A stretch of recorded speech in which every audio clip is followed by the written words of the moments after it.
Hello guys, yan, gawa tayo ng steak. Mag-bake tayo ng steak. Yan, may dalawang pirasong maliit na steak.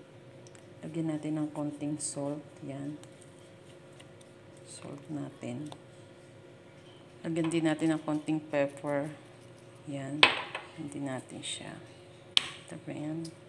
Yan. Tapos yan. Yum, yum. Lagyan din natin ng konting rosemary. Yan. Gaya-gaya lang ako. Nakita ko lang naman din yan sa iba. Try natin. First time ko mag-bake guys ng ganito.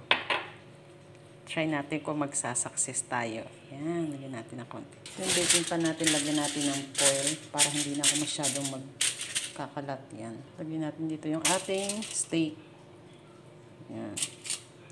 Lagyan ng konting olive oil para naman mag-grazy siya. Yan. Tapos, ibibake natin po siya sa ating preheated oven. Lagyan natin sa oven. Preheat natin siya.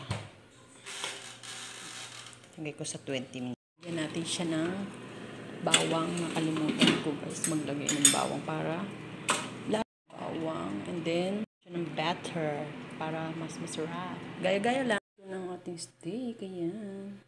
Tikiman time kung masarap siya. Tikman na natin ang ating steak. Gaya-gaya lang ang pegs.